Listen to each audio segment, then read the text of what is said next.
Buckle that belt. The neighbor is already threatening to call the cops. He's pissed. If you get anxious, man, you just pop these little guys. People out here looking like Paul Feinbaum trying to tell us what to do with our hair. In my overserved state, I went to the wrong House. No, it was the right house. Okay. Dive bar means the beer is cold, the drinks aren't too expensive, and the hamburgers are great. They are a unified front in doing their very best to keep me between the proverbial navigational beacons. Good morning, y'all. Welcome to the Marty Smith podcast here at Outsider. I'm Marty. He's Wes. Travis is hungover. Has been for days on end now. Evergreen statement. I am somehow not hungover at this moment, but I had a day yesterday, gentlemen. On Saturday, I got up at 4:45 like I do every Saturday to do the television program that I do with Ryan McGee on the Southeastern Conference Network. Went and did the show, blew out of there with a segment to go, barely made an airplane to Minneapolis, Minnesota, where Laney and I went and saw Eric Church and Morgan Wallen on Saturday night at the Vikings Stadium, which is called U.S. Bank Field, I think. And we were there with about 55 or so thousand of our best friends, and the guy in the last row was giving it every ounce that he had, just like we were. It was an amazing show. We had an absolute blast, partied and hung out until about 4:30 in the morning, got a car over to our hotel, grabbed our bags, went straight to the airport, took a 6:15 a.m. flight home, got to Charlotte, Buzz still working, and we spent our evening at our daughter's dance recital, which, just for the record, not that I'm counting, but it was 59 numbers. What does that mean? At the dance recital. 59 That numbers. means there were 59 different dances, Wes. 59 different dances. I see. And sounds like it hell. was quite an evening. I'm so proud of my little girls. Mia's 13, Vivian's 10. They both absolutely slayed. I will tell you, it's a very unique brand of inspiration to watch your children chase passions, and when you know the work that's been put in to improve and the work that's been put in to make sure that they're prepared for all of those numbers. I mean, Mia, I don't know how many she was in specifically, but I mean, I'm positive it was 10 or more different numbers she was in, and I don't know how the hell you memorize all of those steps and remember all of those movements and have the charisma and the presence to make sure that you're completely engaged in every one of those. And she did that, and Vivian did that too, and in her several numbers. I don't know how many she did either, but it was a bunch. Good job, girls. It was pretty awesome, man. So I'm a little bit on fumes, self-inflicted as well, and it's been quite a week, man. What's the concession situation like at a dance recital? They serve snacks and pops. You can go. You can buy flowers for your daughters if you so desire. You can get some Lay's potato chips. There's the occasional Reese cup there, which Travis brought it to my attention that other people are now considering the pronunciation of Reese Pieces. Is that accurate? Yeah, I think we started something last week. Yep. Saw it in a few locations. Often imitated, never duplicated. The Marty Smith podcast on Outsider. Yeah, there's not a whole lot of people who have so much overwhelming reach. Athens, Georgia, Nashville, Tennessee, Charlotte, North Carolina. We have a 300-mile radius pegged. But what y'all been up to this week, man? Well, hold on a I second, did a though. whole lot of live golf talking. So back to the concession, though. Have you and the other dads stumbled upon the hack of going out to your car in between dances where your girls aren't out there? Y'all are getting hammered at that thing, I know. Nope. I will tell you, in the past, when it was at a different location, we were right next door to this festival that was going on, and there was a mobile beer cart. This was a really cool deal, actually. This was pre-COVID, 2018, 2019, somewhere around in there, and this guy had a trailer that he pulled behind his dually, and it had like 4 taps on the side, plugged into the side of the trailer, and it had like a concession window and you went up to that guy and you'd be like, I want a lager, or I want an IPA, and he'd hand you a cup and you'd give him your $3.50 or whatever it was, and you filled her right up. Pre-game in the dance And recital. we got tuned up during the intermission.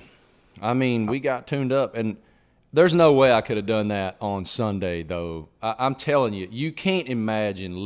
Laney and I were licking our wounds all day long, and it's one thing to do it when you're 21. I mean, Hank Jr. wasn't wrong when he said the hangovers hurt more than they used to, because I was such a useless piece of trash all day long. I mean, I sat in the dance recital. I put on a suit to try to look nice for my little girls, and I was way overdressed, for the record. Shocker. And I wore sunglasses in the dark for a while. Oh, my gosh. Because I was just doing I mean, it's a lot of lights at the dance recital. And Laney and I, we even got called out by the dance recital owner, or the dance studio owner, lead instructor, because we always sit up front. She goes, I can't see anybody out there because the lights are so bright, but I know the Smiths are sitting in seat 1 and seat 2 because they have for 9 straight years. And that is the truth. And then we learn, Laney gets a text at intermission from Mia saying it's really hard to be, what word did she use? She used a great word. It wasn't demonstrative. It wasn't, I don't know. Articulate. I don't remember what word it was, but she's like, it's really hard to do with your parents staring right at you in the first row. Oh. And we're sitting there going, well, damn, we paid extra money so that you would know we were here. Next time we'll sit in 42D, back there by the John. I took dance lessons as a kid for 2 years. Do you know that? Oh, What did you do, okay, like I'm hip-hop? all ears. What were you like? Where were those kids? Crisscross? Do you know them? Little So, hip-hop kids? a very close family friend used to have a dance studio, and so I think for 2 years, I forget the age, I took dance lessons. There was one year where there was 4 other guys. We had these fake like tuxedos, and we danced to Gangsters in Paradise. Did you? Yes. And can you do me a favor and get up right now and move back about Zoom 10 the feet camera towards the out. window? We're gonna judge your moves. I'm ready to watch. Go. If I try to get up and dance right now, I might throw up. Wes Yeah, can so Wes did- can channel his inner Coolio and start singing "Gangster's Paradise." Yeah. So, yeah, I did that, I haven't and then- warmed up the vocals yet quite this morning.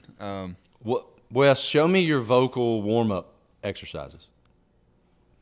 La La la, Lake Lanier loves the ladies. La la la la la la. The Human Torch was denied a bank loan. La la la la la la la la la la. Y'all do all that over at the 4-letter network. Y'all have your talent coaches say, Marty, you're a little slow on this turn here from the K to the soft The G. talent coaches just skipped right over me, dude. They knew it was a futile Lost exercise. It's a futile exercise. I'll tell you another thing that's a futile exercise is being a ginger. There's so much that comes with being this pale. I went to the dermatologist the other day, and when you're first of all when you're a ginger, it's They really lower the important lights a that little you bit when you walk in. Yes, it's really important that all folk, like, you need to worry about the sun, all right? That thing, Please. it's awesome. Vitamin D is a wonderful thing. It is a It makes hot you ball feel of- whole. Pain. But you got to wear sunscreen. And I grew up on a farm, and I was too proud to wear sunscreen. Back in the 80s, man, we didn't care. Like, Coppertone 45 was a joke. My dad said they used to put like bacon grease on their No, that's a skin to try to get a better tan.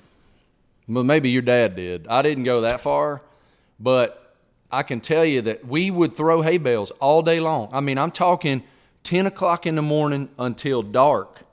We would be putting up his hay. And all my buddies were like bronze and ripped, and all my buddies I played high school football with, and they didn't wear shirts. So I was like, I ain't wearing a shirt. And I was neither bronze nor ripped. But I would get torched so bad, and I'm now paying for it in my mid-40s. I go there, and I have I have like a couple spots on my face that I worry about. They keep recurring. And they have this, I call it a blowtorch, and it makes my that dermatologist thing laugh sucks. so, this thing sucks. And she comes in there, and she's like, the thing about your dermatologist is you can try to fool them. It's like your dentist. You go to the dentist, and they're like, you been flossing? Oh, yeah, hell yeah, I've been flossing. They know you're lying through your teeth. You have not been flossing. Mm-hmm. And so Literally I go lying in through there your and teeth.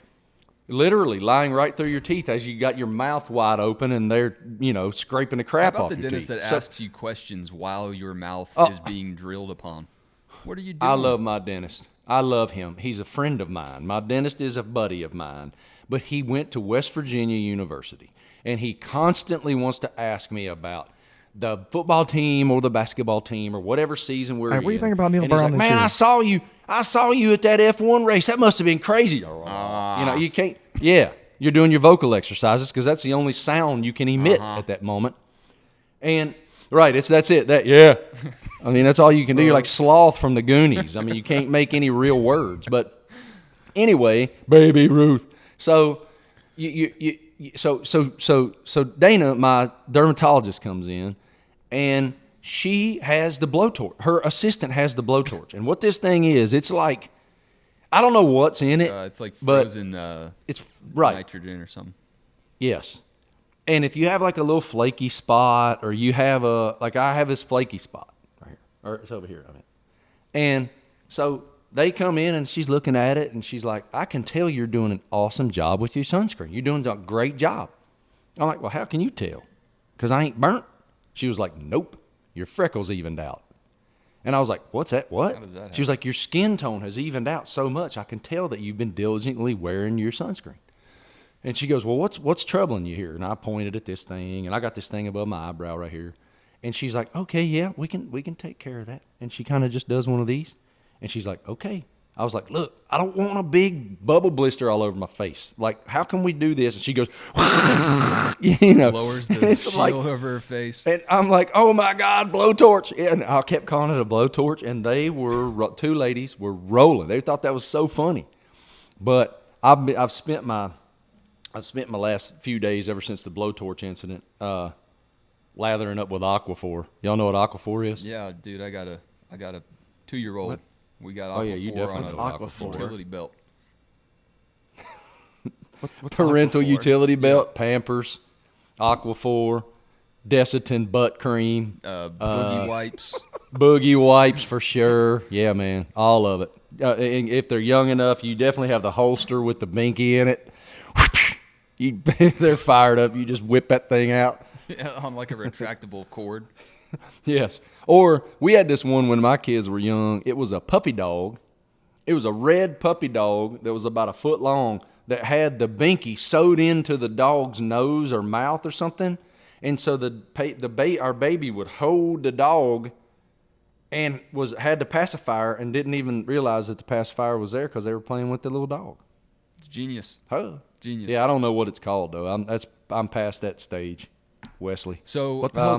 What the hell's Aquaphor? no, it's not. Aquaphor. It's not. What is Aqua for? That's the product. It's called Aquaphor. It's called Aquaphor. Yeah, I know. I'm saying, what is Aquaphor? It is like a lotion. It's a healing ointment, apparently. This is a poor man's Aquaphor from the CVS. I have it everywhere. We have it in every single room in our home. I use it every day. So I fly a lot, right? I fly a lot. I fly so much that the flight attendants come over and they say, Mr. Smith, good morning. Would you like your mimosa or whatever? That's how much I fly on American Airlines. And as part of my flight routine, I shove Aquaphor up my nostrils. And because I can't stand it when I get like dry membranes, And so I just don't, and I'm shameless. I'll do it right there in front, like make sure my hands clean, COVID and all that. But Someone's I gonna just snap a picture of you from the side. It's gonna be like yes. Seinfeld. If you were actually do have flying your and you fingers. see Marty doing this, take a photo, capture it, and send it to me. I need to see this. Well, so I did not pay any attention really this weekend to I didn't a whole either. lot of social I have media. no idea what's going on outside. You had a week, man. What? So it starts with the most Travis thing. So this is a daily standard operating procedure in my life. This happens all the time. every day, I will get a text or multiple texts from somebody going, "Hey, man, Dierks Bentley's playing over there. I need tickets for my buddy, or I need tickets for me." It's like 8 o'clock at night on Tuesday night.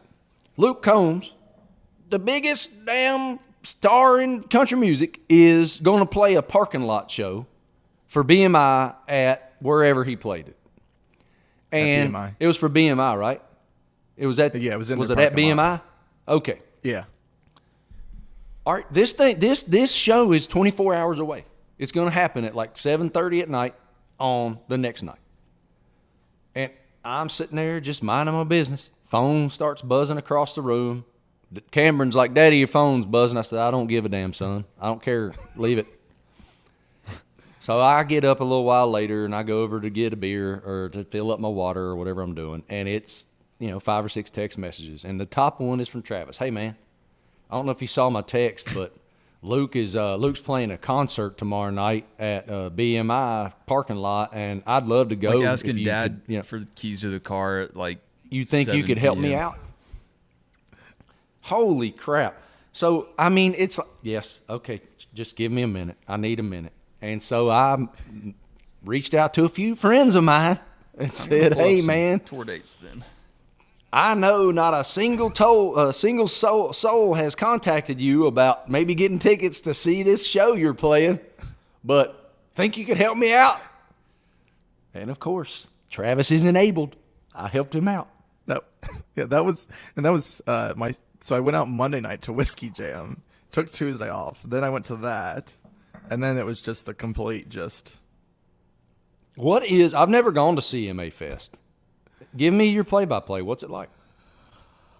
I mean, you can go to. There's a bunch of free ones throughout the day. There's the Crown Royal one. There's a Chevy Vibes one. There's the Riverfront. Did you go see LV There's play? a bunch of stages. I didn't see LV. I saw our boy Drake White. Awesome. He crushed it. Who else? I went and saw our guest that's coming up here in a little bit, and I went and saw Ray Fulcher play. He's go I dogs. saw Wesley. Cole Swindell. Oh, I know. Ray and I are boys. Hey, Travis, And you then- sound like you need a nap, bro. And so Are you speaking okay? of hitting up people, no, I'm not. I think like if I sweat and you look at it, you'll taste Tito's. So speaking of reaching out to people, though, Pretty much the last most Monday, disgusting thing That I've ever is heard in my life. Repulsive, Travis. Yes, that was absolutely Like we've disgusting. talked about Marty's skin in dermatology visits, and that was still not the grossest thing on the show because you just said that. Is dermatology gross? I don't know. I feel like, if I talked about my dermatology, I got moles and stuff. I'm just bowing out of that Well, that's not- conversation. I think. Maybe it's because I live that life. Maybe if you don't have dermatological issues that need immediate attention, you are grossed out by such things. know. But I have 3 kids. I've wiped a whole bunch of butts. I've wiped a lot of snot boogers. There's nothing that really. Although vomit, I don't like vomit. I'm not a big. You never fucking- get if I used. see You somebody, never get used to vomit. No. No. If I see somebody puke, Oh. it's just bad for me. We're it's pushing like- Travis I toward saw the that edge right Friday. now. Somebody get some sawdust. so Friday. Did y'all have sawdust in school? If anyone ever puked in class? Oh yes, it was kitty It was litter, like a dude. We had saloon kitty in litter. there. It was, and they would put powder. They would put the kitty litter down if somebody Kitty puked. litter. And then they would put this powder. I don't know what the hell that powder was, but it like Oh, we had it I when I don't know, worked it at like- Publix. It was like a absorbent thing. It just yes. I think what it just creates like this blob that you can take a spatula and pick the puke up and throw it in the trash can. Oh man. All right, Travis, Friday. saw it. Tell me about Friday. I saw a dude sitting on the curb just right off Broadway, and old boy was throwing up on himself. Bro, that's the worst. I mean, that's the worst. What So- time of day was this? But this was like midnight 1. All right, well, something he'd like put that. in work. He'd put in work at that But point. back to concerts. Last Monday we had Charles Kelly on, and so I was emailing his person back and forth with thanking blah blah blah. And you know what? Let's just go ahead and shoot this one out there. Who was too. it? Shoot him Tyne a shit. I Parrish? said, hey, Who were you texting with? Colby. Oh, awesome. Oh, his guy. And- Okay, I thought you meant his PR Yeah, staff. yeah.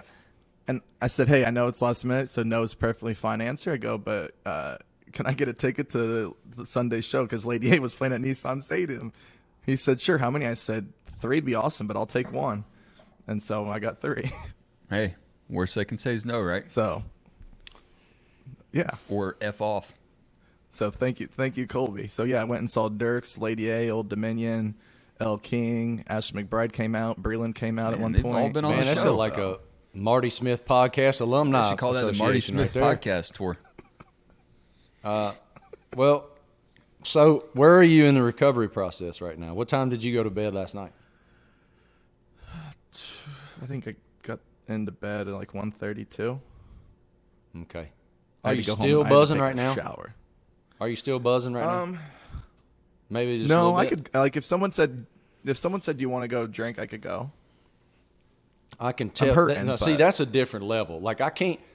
When I got home, so I felt amazing when I left the U.S. Bank field. Again, we hung out till like 4 something in the morning, and I knew it wasn't especially intelligent. But when you're tossing back cold ones and you're catching up with your boys and you're laughing your ass off constantly, telling old lies and getting in heated debates. I mean, we were solving the world's problems during that post-concert hang session. And at some point, I looked at Lainey and I'm like, honey, it's like 4 o'clock in the morning. Like, our plane's taking off in 2 hours and 15 minutes. We got to board that damn plane in less than 2 hours. So we decided it would be pertinent that we leave at that moment. And so we got over there, and I felt awesome when I got to the hotel. I'm packing up my stuff, like laughing, thinking about the conversations. And then, you know those ones that just creep? I could just feel it creeping. I sat down on an airplane, and I'm like, right man, behind your eyes, starts knocking. Yeah. Hey, buddy. I could use some food because, I forgot we didn't eat any dinner last night. And so I'm like, I wonder if they have any breakfast. So I had passed out when I got on the plane. Lainey never woke up. She sat down, she pulled her hoodie up, and she was out of here. Head against the window, game over. So I had passed out immediately when I got on the plane, and then I woke up starving. I was like, man, I'm going to eat, or I don't want to blow a motor on an airplane. So let me try to get some food in me. Guess what the gentleman says to me? Yes, Mr. Smith, we do have a breakfast option.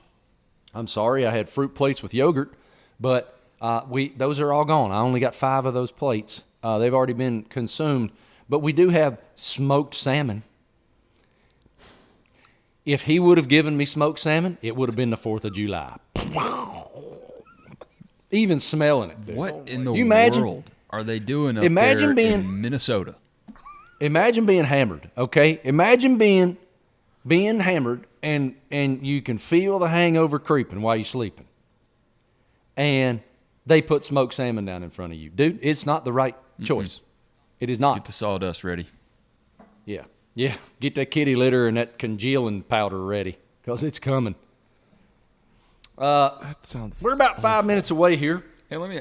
from our buddy joining us. Ray Fulcher is a great American. He is a Georgia Bulldog. He has had an amazing career. He's got a brand new record out. Travis keeps booking these dogs, man. It's not me. I promise. Well, I'm guessing that is probably strategic in some way, shape, or form because Wes just happens to be the Georgia Well, I think- Bulldogs on 3 reporter. I think the dogs are just everywhere. I watched Hustle last night on Netflix. Anthony Edwards is in the film. Ernie Johnson is in the film. We're everywhere. Y'all are Casting a everywhere. wide net. There's a whole lot of dogs that are doing great things, and Ray is certainly one of them. I've always stated that Chase Rice, another former Marty Smith podcast alumnus, whatever that word. Alumni is a weird graduated. word. When do you Alumni. put an E on the There's too end? many variations of the word alumni. Then there's alumnae and alum, and What? it's too difficult. We need to figure it Is out. Travis a robot right now, Yeah. Wes, or is that my No, internet? that's me too. Travis is Okay, melting good. down. Well, yep. He's still recording the video at a high quality. But Travis's internet is weak, according to the Zoom box here. Travis whatever is it's called. hungover. Don't worry. He's still recording at high quality. No, I hope so. I've always said Chase was the Forrest Gump of country music because he's had such a crazy life that's gone in so many unique directions. Like, okay, Chase he played football at the University of North Carolina, got injured, football career ends. He's like, I'm going to be a pit crew member. He goes to Hendrick Motorsports, the New York Yankees of NASCAR, becomes a pit crew member. Then he's like, man, I saw this ad for this television show. I might try that. He goes and finishes second on Survivor, dang near wins Survivor. Then he's like, you know what, man, I've been thinking about maybe moving to Nashville. I'm going to move to Nashville. Okay, hey, I got this one buddy in Nashville. I'm going to crash on his couch. That buddy was Brian Kelly of Florida Georgia Line. They just happened to write Cruise together. So now Chase is a recording artist and having a great career and doing his thing. So he's like this Forrest Gump type of guy who's done all this stuff. Well, Ray is also a Forrest Gump type of dude. Ray, well, he was like a champion barrel racer, I think, as a kid, something like that. He worked for the Georgia Bulldogs football staff. He was had an on-field position as an undergrad, and then I think he also did as a graduate student. He has a graduate degree from the University of Georgia, and I always thought, I'm gonna be a high school football coach. That's what I'm gonna do. Be a high school football coach. But man, I love to write songs. I really like to write songs, and I think I have some good ones. I think I have some good ideas. And so he moves to Nashville, Tennessee, and walks into a bar. And there's this guy that he recognized there, and they strike up a conversation, and they're sitting there talking about songs and stuff they love and people they love, and, oh, man, we're huge Eric Church fans. Well, then they say, we should start writing together. Well, that guy was Luke Combs. And I know that Ray has written so many number one Luke Combs songs that Ray is richer than we are. He now has an awesome new record out, and I can't wait to talk to him about it. The gentleman about whom I was just speaking glowingly, a great friend to all of us here on the Marty Smith podcast, is the great Georgian philosopher, Ray Fulcher. Good morning, Senator. How we doing? Good morning. How you doing? Man, I'm amazing, and the boys are amazing, except Travis's hangover is colossal from the CMA Fest extravaganza that he has participated. I can see it in his eyes. You can Even see it in through his the pixelated 280p recording here. Yep. Yeah, he's hurting, dude. I'm hurting too, though. I was telling these guys a little earlier, brother. I went and saw Eric and Morgan at the U.S. Bank Field the other night, and Laney and I didn't go to bed. We went straight through until we caught our 6:15 flight the next morning. Oh, man. I've done that before. That hurts. That hurts after 30, don't it?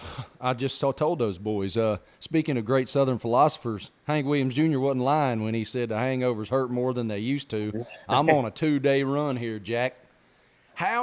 First of all, I will say this. This is one of the kindest people you will ever meet. He is nauseatingly kind as a person. He is a great friend to so many, a brilliant songwriter, and just a wonderful person, and has a brand new album out. So I just want to start right there. What has this week been like for you? I've had a lot of friends who released new records. Yeah. This is a kind of a different thing, man, because this is the moment where you go, all right, it's mine, and I'm putting this out there, and it's mine. You know what, Mark? It's funny you asked that question. I was just talking last night to someone, and I don't remember a crazier 4 days, or like 4-day span in my whole life, and the reason is because we had album release, we had CMA Fest, all at the same time. So Luke Combs when he released his first 2 albums, he did it during CMA Fest. And after the second one, he goes, Ray, whenever you release an album, never do it during CMA Fest. And so what did I do? I turned around, I did it during CMA Fest. And man, it's been, you know what? You're right. I made the decision to have a debut album, have 17 songs, kind of do the thing that not a lot of debut artists are doing right now, which is just throw this big project out there and let people have something to really dive into. And so in a lot of ways that was super exciting. In other ways it's kind of nerve-wracking, going against the flow a little bit. But man, it's been so awesome and so encouraging seeing people actually do what I hope they would do, is dive into the album and listen to it and find their own favorites. And then, because it's one thing where you go if you're going to release an album, especially a debut album, there's going to be enough people that are curious enough to listen to it the first time, but did they connect with it? And if they connect with it, that's how it will spread, and that's how songs that hopefully touch people get out there and move people and stuff. And so it feels like that's happened, and we're just in the first few days of it, but I'm really excited about the feedback we've got so far.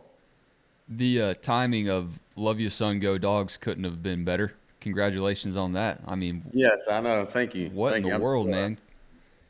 Yeah, don't worry. I still remind everybody at pretty much every show that we're national champs, just in case they might have forgot or something, So Well, I think you had a hand in that. yeah, I'd like to think so. Just so you know, Ray, Travis has on the hat, but again, since he's in 130p, you can't really tell what hat he's wearing, even though He's a 0P. he made a valiant effort to try to show you the hat he's wearing. None of us can see it because I don't even know. Like, isn't that our home office internet that you're using? We need to upgrade the damn internet over there in Nashville or something. But you were talking about going against the grain and doing a little different. That's all you've ever done. Since you Right. got to that town, that's kind of been the modus operandi. Because when you guys were writing When It Rains, It Pours, just random example, everybody knows that song. When you guys were writing that song, that shit wasn't on the radio. Like, that didn't exist in that town at that moment. So what confidence does it give you when you know, okay, I believed in my message before and the way that I disseminate the message, why not try it now? Yeah, I think it all really goes back to a conversation that Combs and I had back in, I guess it was probably 2015, and I'll never forget it because I've kind of stuck with it since then.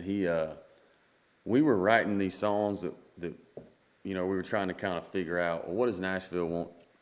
What are they looking for in a song? What are they looking for in an artist? What are they looking for in a writer? And we were trying to kind of write these songs that we thought they would like or thought they would want or whatever. And then it just like we couldn't really get any traction. And I remember going, Luke and I had this conversation, and we were like, hey, we can't really figure this thing out, whatever we're supposed to be doing, quote unquote. So instead of trying to do that, why don't we let's just write stuff that we love, that we feel, that moves us.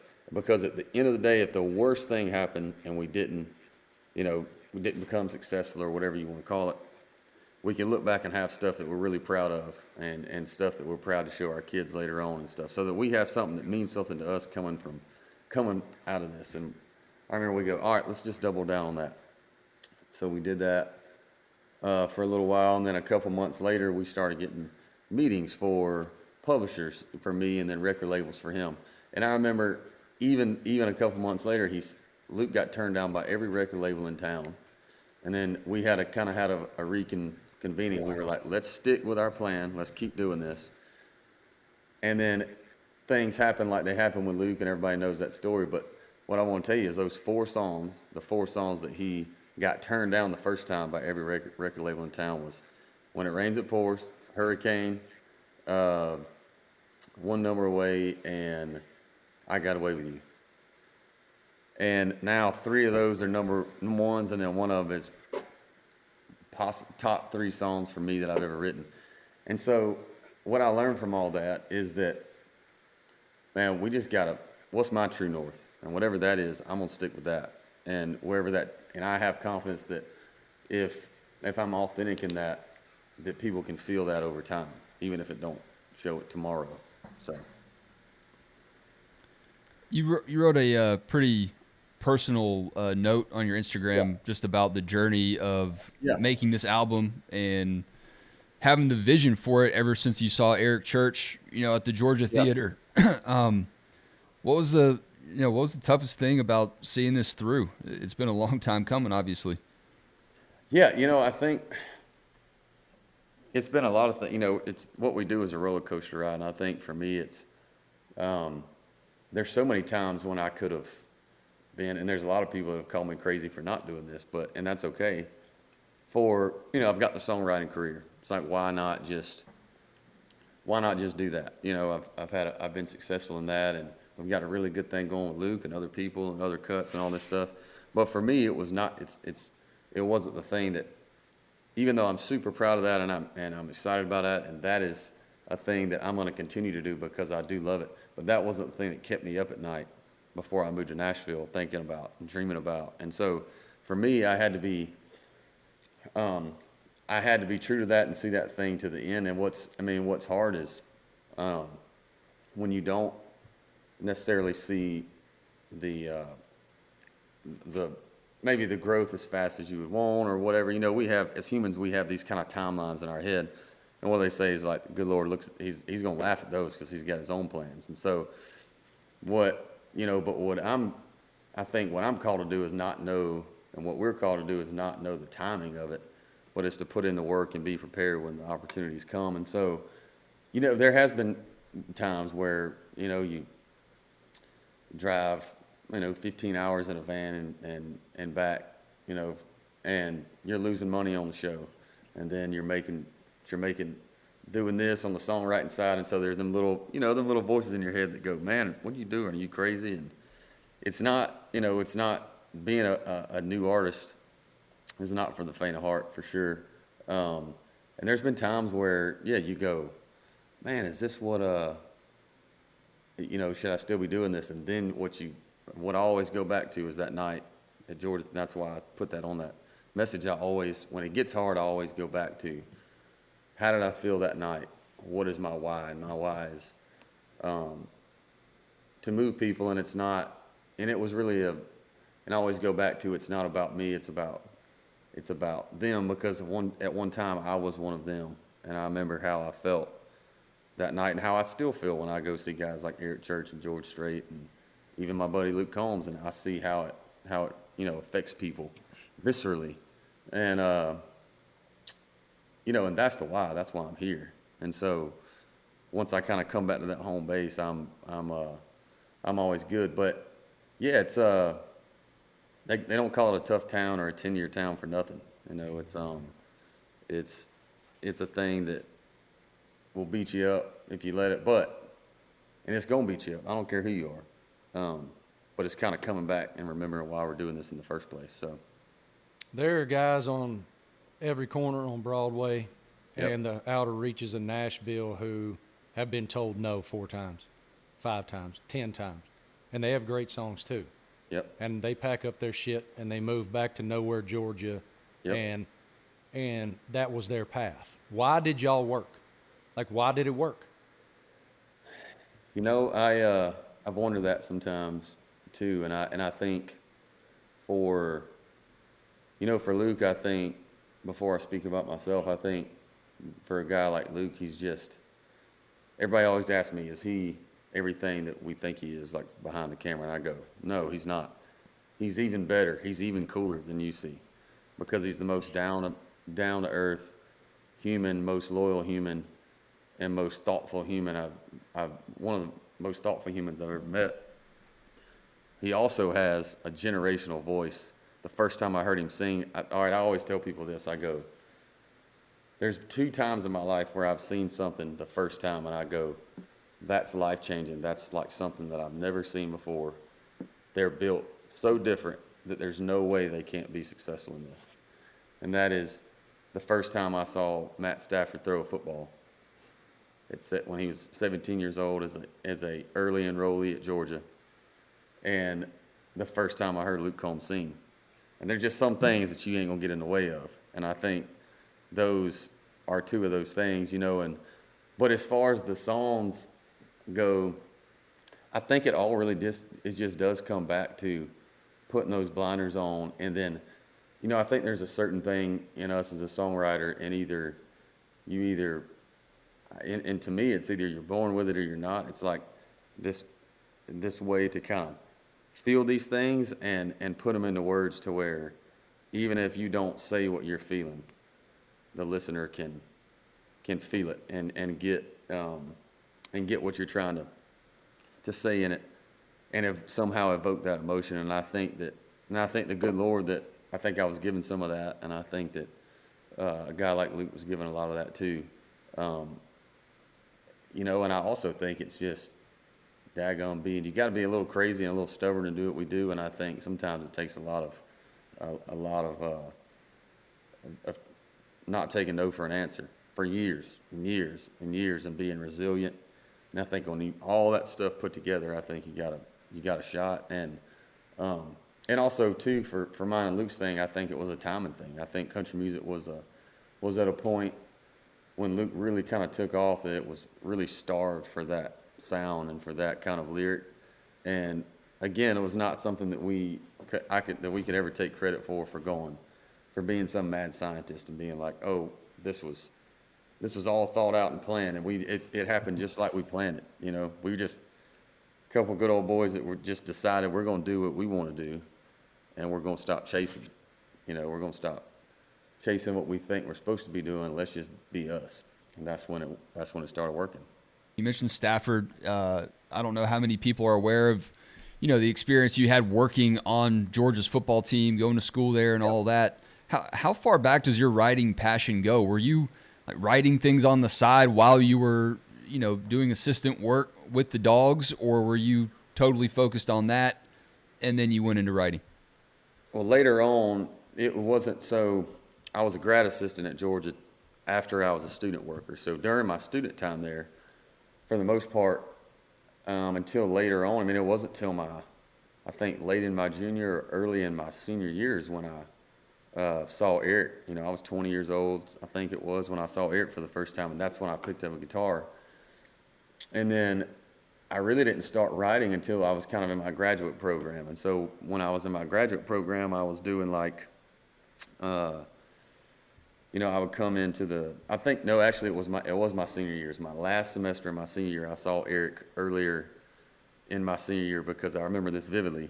I was student teaching, and really when I kind of made the decision in my heart, like, man, I probably should figure out what I want to do with this, and maybe it's a higher calling than just a hobby for me. Is I had went through all of college and I got my degree, and then I was sitting I was doing student teaching down there outside of Athens. I was student teaching, and I remember the first day that I went into student teach, you're kind of, the first week you're sort of watching and you're learning, and you're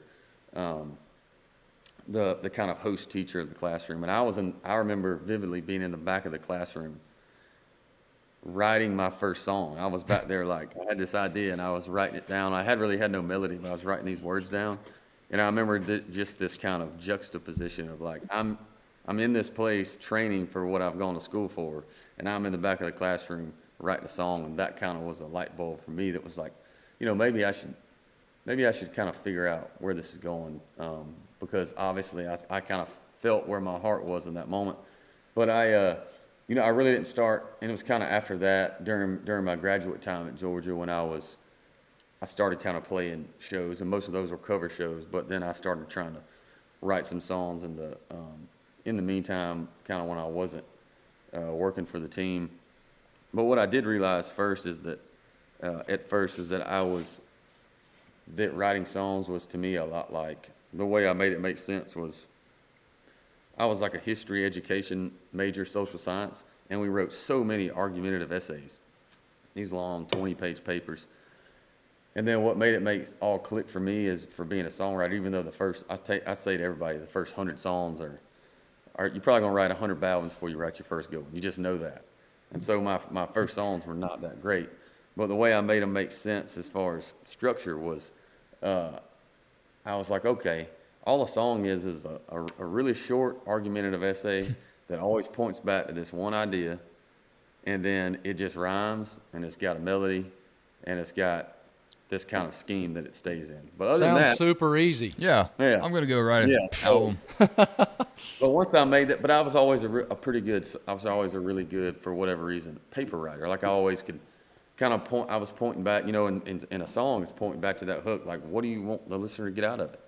And so even if every single line doesn't talk about the hook specifically, we're getting back to it, you know, and that's the kind of the same thing I would do in my papers. And so that's when I always say to people, hey, I'm not really using my diploma per se, but it helped me get here, because without that understanding, I don't think I would have understood how a song was supposed to work either. I don't know a whole lot, but I don't know that a single argumentative essay could ever fill your pocket quite like When it rains, it pours. Right, yeah, Filled your pocket, sir. that's a little different, and they're much, I feel like the argumentative essays for me were like the weighted bat in the on deck circle. They're a lot heavier and a lot harder to swing than that aluminum 3229. So, yeah, and you're right about that. Thank the Lord that I'm not writing those for a living.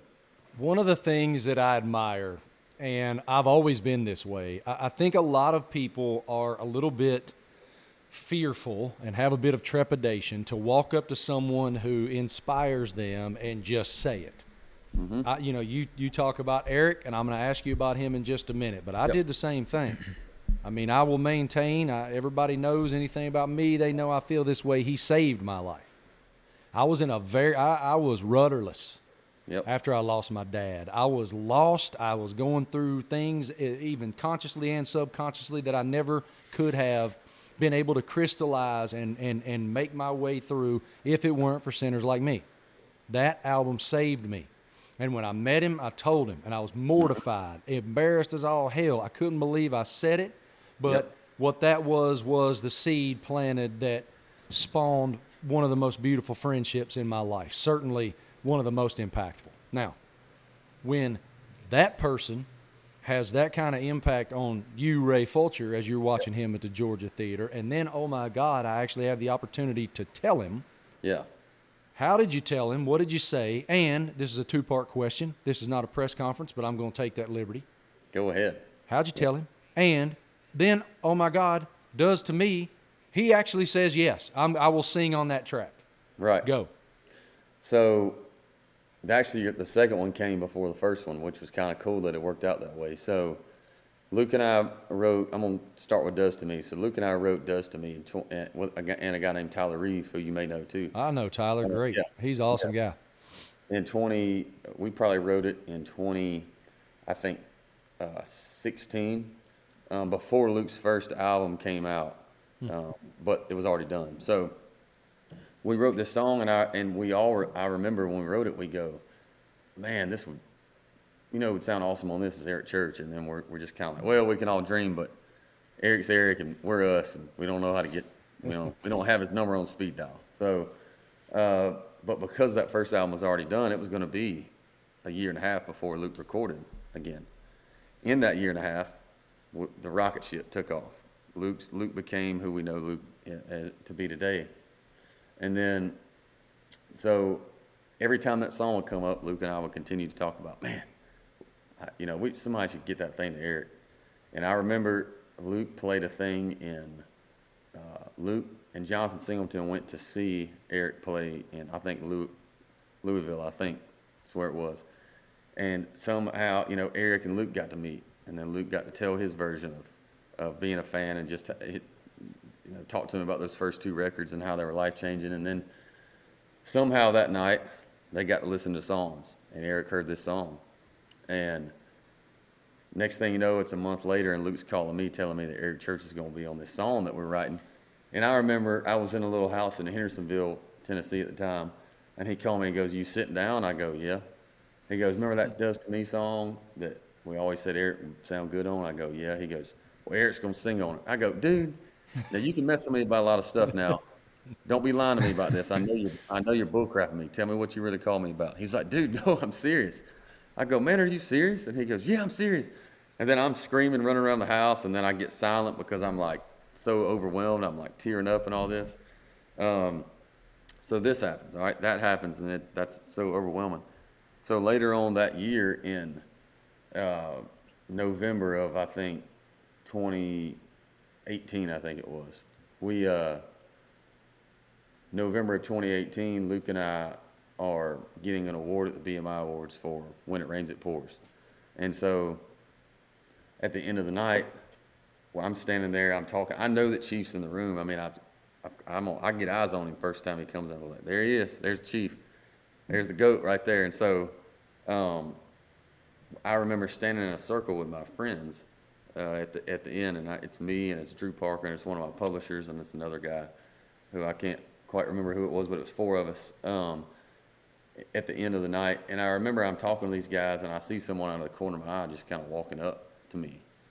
And I kind of turn and look, and as they get right up to me, oh my God, it's Eric Church walking up to us, and Eric starts going around the circle. Hey, I'm Eric, and then everybody's introducing themselves, and they get to me, and I go, hey, I'm Ray Fulcher, man. He goes, stop. He goes, I know who you are. And he goes, I've been watching what y'all are doing, and I just want to say you're doing it the right way. Doing awesome. So keep it up. Keep working. I know it's hard. And I said, I just want to thank you for being on this song. He goes, no, thank you. It's an awesome song, and I promise you, if I didn't love it, I wouldn't be on it. And I'm in love with that song. It's like it's one of my mom's favorite songs she's ever heard. And I go, oh, thank you. And so, all right, Marty, you got to understand in this moment, I'm overwhelmed, and so. Did you black out? Yeah. Did you change your pants? Thanks so much. It means a lot. Thank you so much for coming over here. And then Eric kind of walks off. So in that first meeting, I didn't get to tell him kind of what his music meant to me. But for him to come up and say that meant more than I could ever say. But then flash forward to the end of last year. All right, so I'm on tour with Luke Combs last year, the What You See Is What You Get tour. We're doing arenas, and the last one is in Salt Lake City. So I have this idea to prank Luke on the last night of tour. So I'm like, what would be the funniest thing to do? So I come up with, we find this store that we can get an American flag.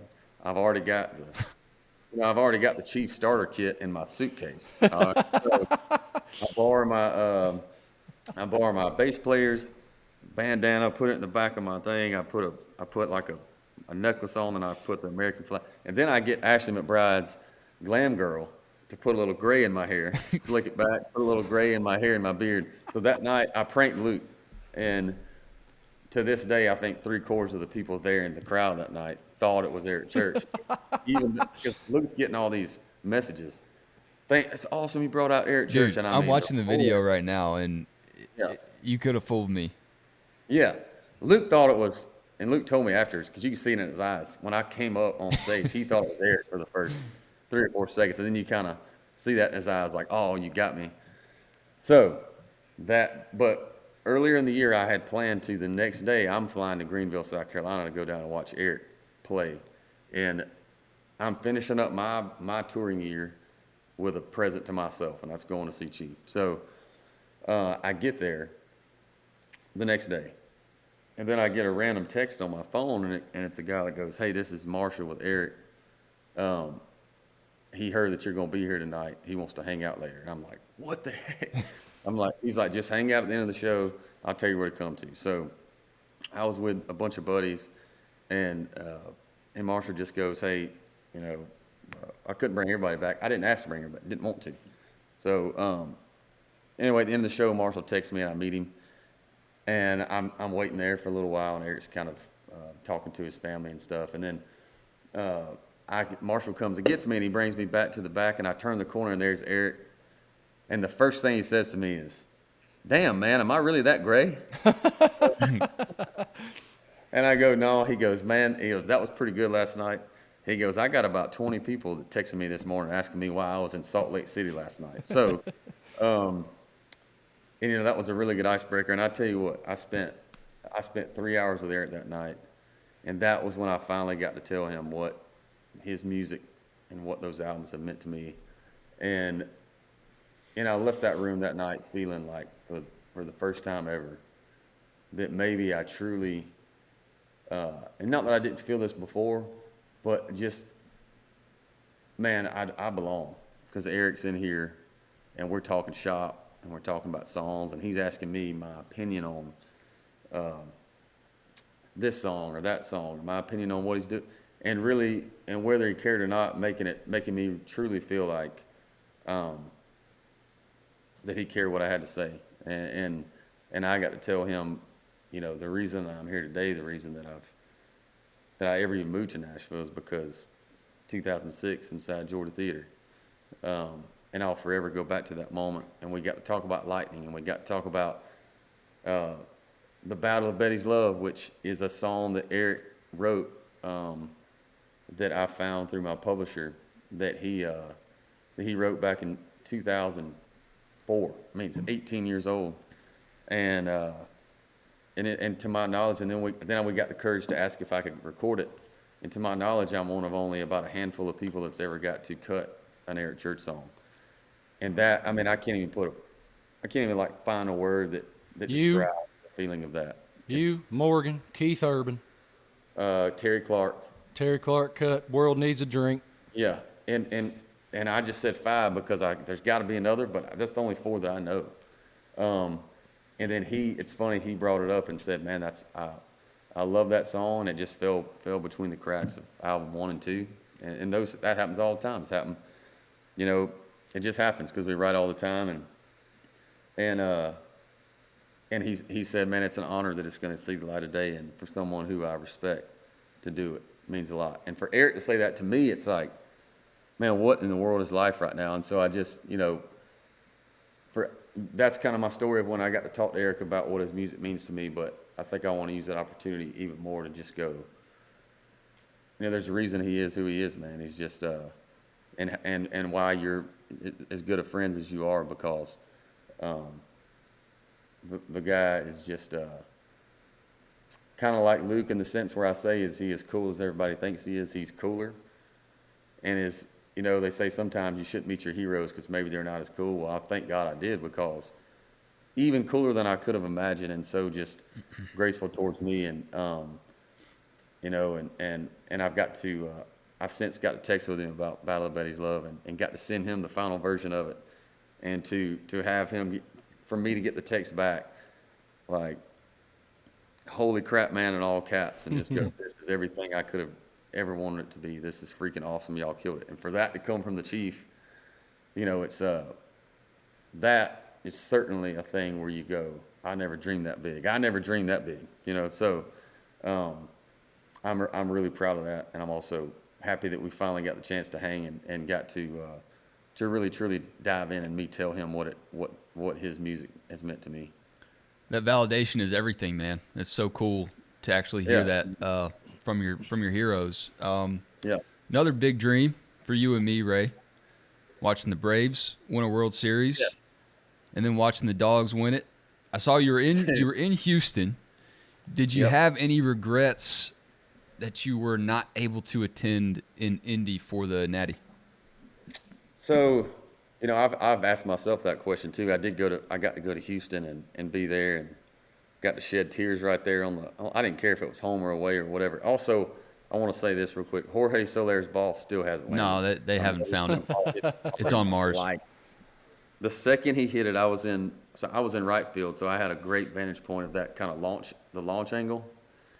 And the second it left his bat, I grabbed Drew, and we both like started tearing up, because I knew that's it, baby. I mean, when that happened, that was it. So anyway, but I'll go back to Georgia. So what happened with that was Luke Combs and I had already committed to do a thing for the Grand Ole Opry. It's called the Opry Hunt. They have every year, and they invite some people down. But the thing is, if you get that invite, that's a very, they don't take those things lightly. And it being the Grand Ole Opry, I decided I should do that. But for me, the reason I don't have any regrets about it is, well, number one, I hope that I have another opportunity one day, but I am so, my heart was just as filled watching them as it would have been if I would have been there, because I've been following them for so long, and I've been so connected, and I've been so lived, breathed, and died with the Georgia Bulldogs that it didn't matter where I was in the world, I was going to feel like I was there. And also, too, I will say this. I know that was the national championship, and one day I hope I get a chance to see it. But I don't know if anything in the world, for me in sports, will ever top being in Pasadena, watching the Dogs win in overtime versus Oklahoma in January 1st, 2018.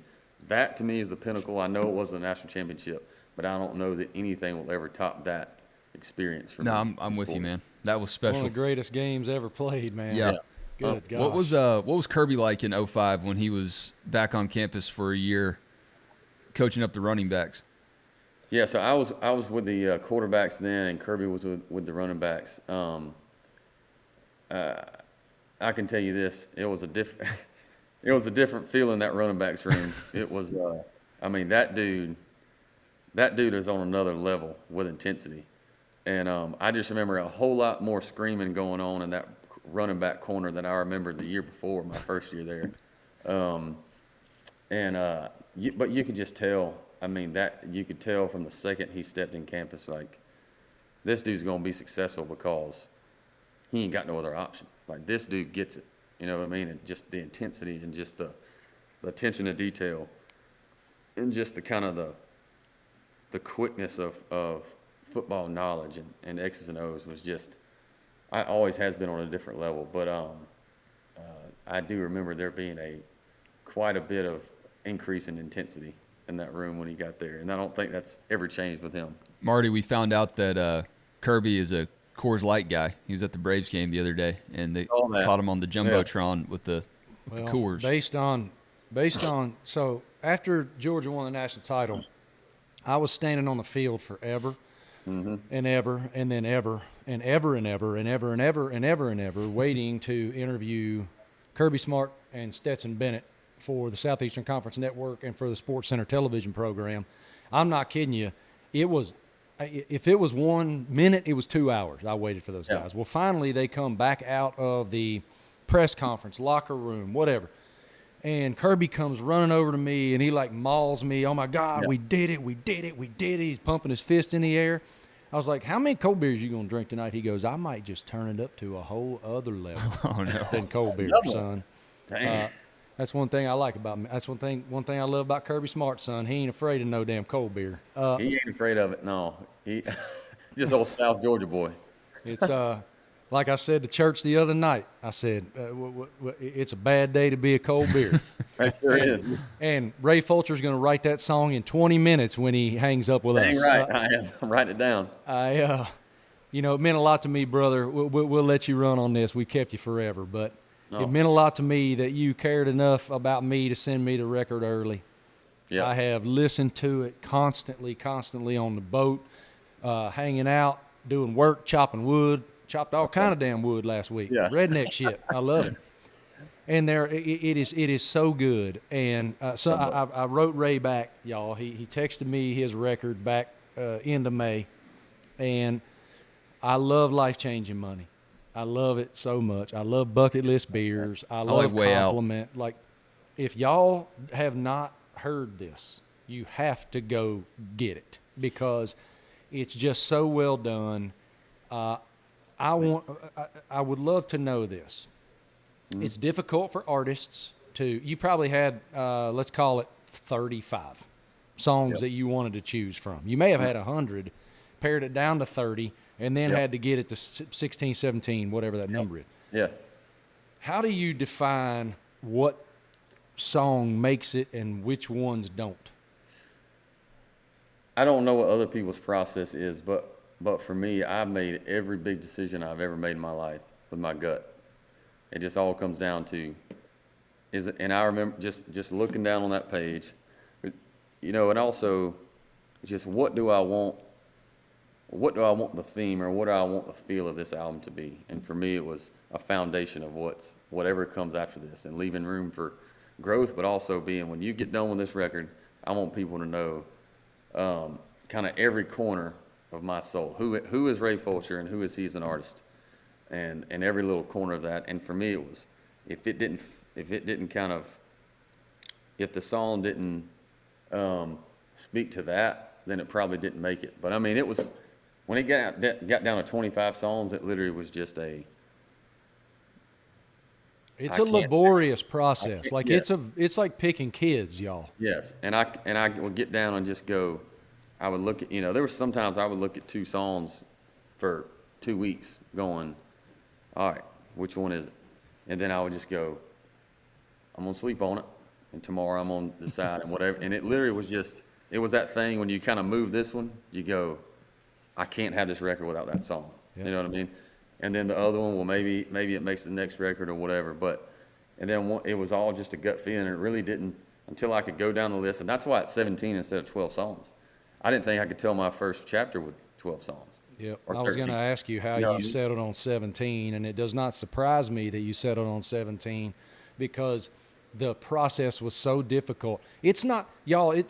I've not been. I'm not a recording artist. I've never been in that moment, but I got enough buddies that are. That I know the visceral reaction that comes with. That is such a piece of my soul. I cannot, because if it doesn't go on this record, it may never see the light of day for the rest of time. 100%. And that's so finite. So hard. That it's so damn hard. I can't imagine. Yeah. You know, and but for me, you know, it's funny you talk about life-changing money.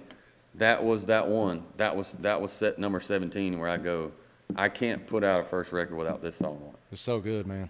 Because I'm the guy in that character, and it's just in its own way, it's kind of my version of the Does to Me, where it's like, you know, to most it didn't sound like much, but to me back then it was life-changing money, you know, and so it's just that coming of age thing, and but also real quick too, and this thing right here, Marty, I sat right here for a specific reason. My good buddy Drew Parker, and I knew that you would appreciate it. My good buddy Drew Parker gave this to me. His dad made it for me, and that is the sound wave of Eric Church singing "A Worn Out Blade My Granddaddy Gave Me." No way. Is it really? I just got chills. I literally just got chills. Singing, that's the bridge it does to me right there. Eric pulled it straight off the screen and made that. That is the coolest thing I've ever heard in my life. That is a amazing gift. So when I'm having a hard day in this living room and I go, what in the hell am I doing? And you know, and all this, I look up there and go, all right, let's rock. That's how Travis feels when he edits our podcast. He takes out clips of waveforms and just gets inspired. Although he's gonna take that and tattoo it down his forearm. Yeah, there you go. Don't worry, I've thought about doing that with this. I would if I were you, son. Thank you for your spirit. Thank you for your time. Thank you for your story and just what an amazing friend. I'm thrilled for you. I'm thrilled for your success, and your soul is going to impact. You know what it's done for me. You know how you have impacted my life, because I'm fearless to tell those things to my friends that do that. And this record is going to have that effect for millions of people. And I'm just so happy for you, man. Thank you. Thank you. Thank you so much. And I want to say something to you, Marty. Thank you for being the friend that you have been. And I will say the coolest to this day, we've talked about some cool phone calls and texts and all this, but one that sits right up there for me is that text I got on a Monday last October. And you said, can you be in Athens, Georgia on Saturday to do Love You Son, Go Dogs on the air? Because that is a moment that I promise I will cherish that the rest of my days. So thank you for believing in me, and hats off to y'all for doing an awesome job. Ray is just such a wonderful person, and everybody in his sphere, his friends, are great people. And it is so cool to me, even though it's hard for Eric to be the guy that now Eric's not the guy, not the Christopherson or the John Prine or the Merle Haggard that he looked up to. Eric's now the guy that all the young guys are looking up to, and they're all telling him now. And it's like, oh my God, when did I become that guy? I'm still the man. I can't be the guy they're all like singing about. Thomas Rhett singing about Eric Church. Ray singing about Eric Church. Luke singing about Eric Church. Eric is LeBron James. Like, there's all these new basketball players are looking up to, like, LeBron was their hero. Well, it's staying power. That's quite an equation of why. First of all, the songs are historically great. Chief came out in 2011. Chief is one of the 10 greatest albums in the history of the format. And when you look at the age that all those guys were when Chief came out, it was one of those indelible moments where you're really finding who you are and coming of age in your teen years for these guys. And that's why. And we talked about it the other night. I just had this conversation with him less than 48 hours ago. And it's cool to hear the reverence and about that gift that Drew gave Ray. What an amazing gift. That is so neat. And really appreciate him. He's just a great American. Y'all go get that record. Go get it, consume it, stream it, because it's so good. And I have been obsessed with it for the last 2 weeks. He sent it to me in late May, and I've just been obsessed. And he's confirmed for us that Kirby Smart is intense. Oh, who didn't know that? I mean, Marty, we were talking about the cutting room floor of his album. I mean, you've written a book. I'm sure there's a lot that was difficult for you to cut out, and things that, you know, it's like Mark Twain said, I didn't have time to write you a short letter, so I wrote you a long one. It's hard. It's so what's interesting is even there is a lot that I left out of that book that I think would have fit in, and anybody that knows anything about Never Settle, my book, I wrote it like a record album. I did that on purpose. I wrote, rather than it being your standard operating procedure of how books normally go, especially a memoir type of format. It's not a memoir. I would not call it a memoir, but there's a lot of those elements in it. It's very personal. And I wanted to take 20 different stories that were individual tracks that, when put together, made an album that took you on a thematic journey. And the thematic journey is how all of these different individuals have impacted my life and changed my life. And I remember, speaking of Eric, I remember before Chief came out, I remember him being on the bus and him just pacing back and forth, back and forth, back and forth. I was like, what is wrong with you, dude? Sit down. And he was like, you just don't get it, man. You've never been in this position. And I'm like, what? I had heard the record. And I knew it was just the most unbelievable thing I'd ever heard in my life. And he's like, anything that's worth a damn is vulnerable, and I'm really vulnerable in this album. And he was right. I didn't get it until the night before Never Settle came out. In no way, shape, or form am I comparing my career to his, but the vulnerability aspect is the exact same thing. And here's how. If you pour yourself into a project like that, it is a piece of your soul. And you have to be okay if you've made yourself that vulnerable. You have to be okay with whatever energy comes back to you, no matter what that energy is. And that's very, very scary. And I've just been, certainly, Chief was life-changing for millions of people, trillions of people. And I am grateful that that book has had an impact on people. It's had an impact on people's lives. And I'm really, really appreciative that they take the time to share that with me. And I'm going to tell you, too, something else. I'm starting to get more and more and more and more feedback from people about what we're doing here. I'm hearing it all the time. Is it good feedback? It is. And what it is not like we cut up here and we make fun of each other and we bust each other's chops and all that. But people appreciate the raw, real authenticity of this podcast. And I know we may not be many right now, but they are passionate. And I am so grateful that all of you guys who listen take the time to do that. Tell all your friends, please. And another thing you should tell your friends is, you see this hat on top of my head? This is one of our 3 flag hats in the Outsider store. And you can get those right now individually. But if you buy all 3 right now, you can get 25% off of that order. It is shop.outsider.com. Go there. Got all kinds of cool stuff. There's 12 different hats to choose from. There is merch to choose from, and we're just getting started. We are about to unveil some things here in the next few months that I cannot wait to talk about. You guys are going to be thrilled by a couple of the things. A couple of the things that we have coming up here as we make our way towards the fall. Hey, Marty, you going to be in Nashville next week? I think I'm going to head up there. I am going to be in Nashville next Thursday, June 23rd. Y'all come out. Wes and I are actually going to do a live show. We're going to do the show at Losers over there where they do Whiskey Jam all the time in Nashville. It's going to be a really cool deal. We are going to be doing a live show there in the parking lot at Losers. Y'all know it well if you've ever been to Nashville. It's where they do Whiskey Jam. And it's going to be an amazing weekend, actually, not just on Thursday, but all the way through the NASCAR race on Sunday. Outsider is unifying with NASCAR to create a really cool opportunity for our listeners, our consumers, all the fans.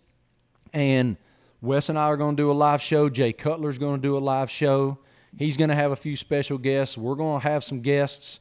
And we would love if you guys came out. Please do. Nashville is buzzing. Nashville is buzzing right now. I know a lot of you guys who live there. like Travis Rockhold are kind of Travis is licking buzzing. your wounds a little bit after CMA Fest. But please come out. I'm dragging Chase Elliott out for sure. He told me he's going to be in town already, so I'm making Chase come out. He'll be hanging out with us. He's the #1 heartthrob in all of motorsport, and so all of y'all come out. We'll have music. They'll be playing music after our show's over. We'll drink some cold beers. Wes and I will be hanging out. I imagine Cutler will be hanging out. I don't know. Travis, I imagine he'll be. are you taking like input, like ideas for the show? I got a few ideas. I mean, I will take anything under advisement. So I mean, let's hear it. Can we get like a high school marching band just to play? I mean, there's literally going to be a concert afterwards, Wes. I did that just for you guys. You guys set gonna be that on up? from 5. You guys are gonna be on from 5 to 6, and then Whiskey Jam's on right after us. You know, Do we know who's playing I'll at keep Whiskey working Jam on it. yet? we do not know the list yet. They hold that close to vest. Why they put us at losers? I know they do. Should we take that personal? Well, technically, our show, winners and losers, are right next to each other. We're technically going to be doing the show from winners, but it's right. They're right there together. Oh, I thought it was the losers. Winners and losers, tomato, tomato. Okay, well, I don't know if that's how that works. either way, y'all need to come out. Please hang out. We don't want to feel like I've been Poindexter my whole life. I don't have a whole lot of friends, so if y'all could come out and make me feel like I have friends, that'd be awesome. I'd appreciate that. And again, we'll be there hanging out, having a great time. Am I allowed to And, drink? I mean, may as well just keep it rolling, buddy. I mean, I feel like you have a Tito's transfusion anyway, so just keep it rolling. What do you put in your Tito's? Like club soda? Tito's. Soda, and I usually tell them to not put the lime in it. Why? Why don't you got a problem with limes? I put Because lime then you in my either Coors get- You Light, get dude. scurvy. Because you just get like little pieces of lime in your mouth, and then like it's You're- like pulp. And then also it's either like You you are get, such a pain in the ass. It is unreal. What? you either get no lime flavor or you get all of it. And also, a lot of these bars, I don't really trust these limes and how they've been cut and if they're where they've been sitting out, So, All right, Travis, give anything- me your assessment on this because I had both of these summer treats over the weekend. The flavor ice that you push up out of the plastic tube. Who wins in a head-to-head between those and ice cream sandwich? Oh, that's easy. the freeze pops win. I know what I'm taking. The freeze You're pop? taking flavor ice over ice cream sandwich? Are No, are I'm you taking outside? Sammy. I'm you taking outside? ice cream sandwich 8 days a week. But okay, Are you outside? Are you drinking? I don't know, dude. I mean, if because- I'm eating ice cream, I'm probably not drinking. That's what I'm saying. Like if you're outside, I'm assuming you're drinking, so you go with the freeze pops. If you're not drinking, then you can go with the ice cream sandwich. You're gonna Have you put guys some ever had- Tito's in your freeze pop. I mean, those are Would a delicious. freeze pop freeze if it was made of Tito's? I don't think so. Tito's doesn't freeze. So you have to put some rum, Right. put some Bacardi in it. When I was at the Indy 500, the Larry's Gang family, they had some Jello shots. I've not seen one of those in 2 decades or so. I chose against that. If you want to see that kitty litter and that congealing powder, hand me a Jello shot. All right, that's enough. I actually got to pack up. I'm going to New Jersey. Oh, Got a lot of packing to do. Got a lot of work to do. Got some fellas outside right now cutting a humongous tree down. It's going to be a little dicey. They got a tree that's like leaning over real far. Big old tall white pine. And it makes me worry about like my fence outside and my boat dock and all kinds of stuff. So, well, you'll end up chopping it down anyway. Hey, enjoy your gabagool. what the hell does that mean? They're going to Jersey. You're going to New Jersey, man. What in the world did you just say? Didn't you They're marry? gabagool. Didn't you marry into like Yes. a New Jersey family? Like I did. you don't know what gabagool is? You No. you watch have The to go back. Sounds like a Sopranos? real bad Halloween outfit to me. What? This is outrageous. It's damn outrageous. All right. Well, report back when you find out what gabagool is. Okay, I will. All right. Thank you so much, law enforcement officials all over the country working hard to keep our community safe. Fire and rescue, first responders. You guys are so brave, courageous. We appreciate you. In the United States military, we are free. Thank y'all. Y'all have a great week. We appreciate you. Thanks so much for listening. Subscribe, rate, review, follow, hit the button, do whatever you got to do, ring the bell, click the sticker. Buy all the that album. stuff. Go buy a hat. And we'll see you later, Peace. boys and girls.